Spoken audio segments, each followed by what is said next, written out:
Welcome to Arthur's Corner. I'm your resident Arthur. My name is Dale Brown, and Art really is my middle name. One of the things that I've done in my life in the arts is I've been an actor for a number of years. I've done Shakespeare, Bertolt Brecht, all kinds of things. But the most challenging role I ever had was handed to me. And it was the hardest thing an actor ever has to do. An extended monologue on stage. In my case, it was about 45 minutes long and required 26 pages of memorization.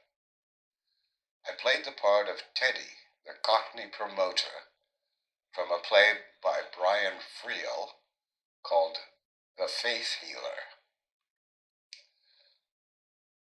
And not only was it the most challenging role, but it was really, I have to say, the most successful role I ever played. Because after the show finished, I was invited to come and do part of it for a friend of mine who taught acting classes at the local community college. And so for, I think, almost 20 years, I kept that alive. I kept Teddy going. I only did about a half an hour of it for those students, but they were amazed. I mean, they were having trouble memorizing a paragraph, and here I am up there for a half an hour, totally without any help. So, but anyway, I think I'll do a little skit from that, talking about Teddy's, how he came about his philosophy and what made him a philosopher. It's a thing that I call, let me tell you about two dogs I had once. Okay? Sit back and enjoy.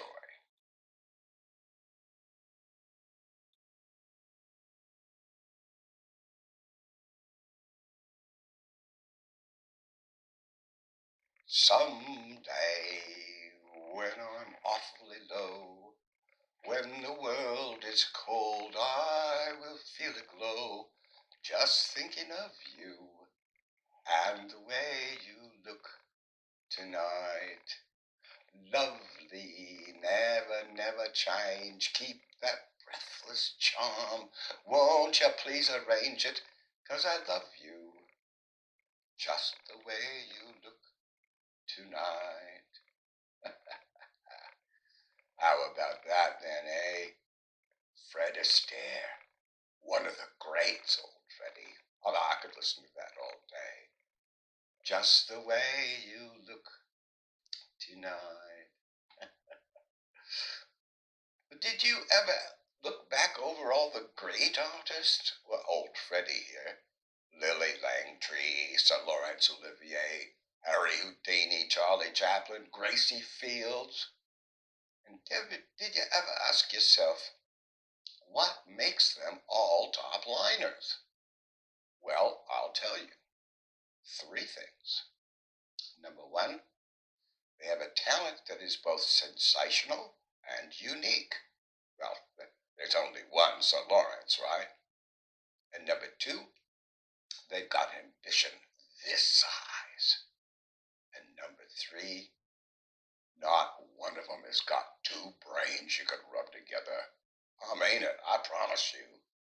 Aren't sure they know they've got something fantastic. They're not that stupid. But what it is, how it works, what that sensational talent is, what it all means, well, believe me, they don't know. And they don't care. And even if they did care, they haven't the brains to analyze it. Let me tell you about 2 dogs I had once. One of them was this white poodle.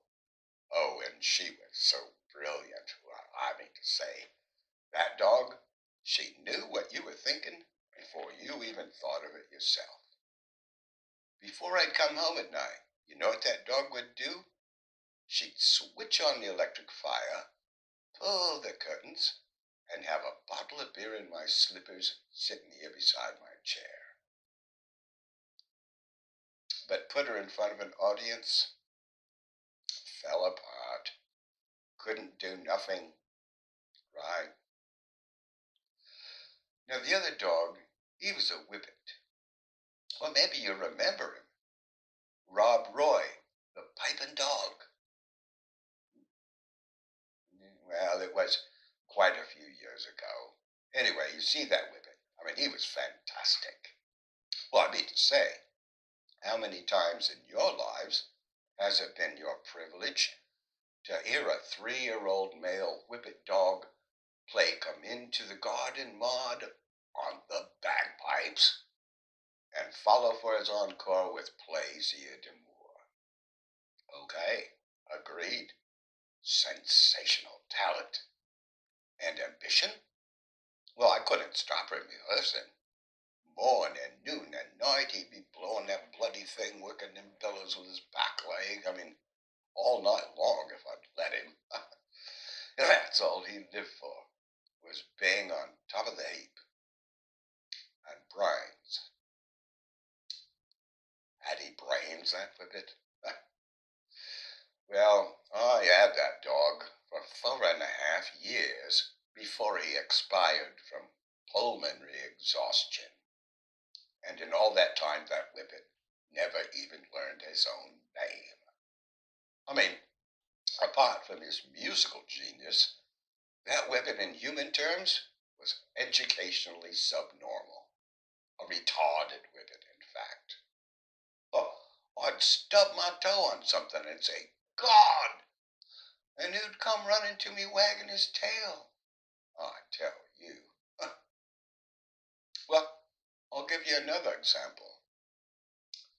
One of the best acts I ever handled, Miss Mulatto and her pigeons. You see that kid? You know what that kid could do? That kid could talk pigeon. Fluent, I swear. Well, she'd plant her pigeons all over the house, some there, some down there, some over here.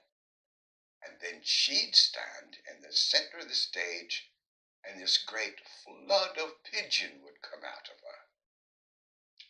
Well, I can't do it.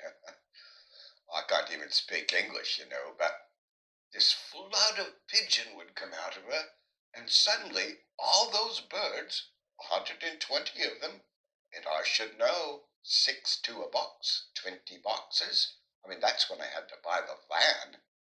All those birds would rise up from all over the house and come flying in like a bloody massive snowstorm and smother her on the stage. Can you imagine? Well, I mean, her being able to talk to every one of those birds, and for all I know, them all speaking a different language. And I said to her once, I said, Mary Bridget, because that was her name, Mary Bridget O'Donnell. I said, Mary Bridget, what do you say to them? And she just shook her head and said, say to them, Teddy. How should I know what I say to them? I just make sounds at them. See, nothing, empty. But what a talent, what an artist.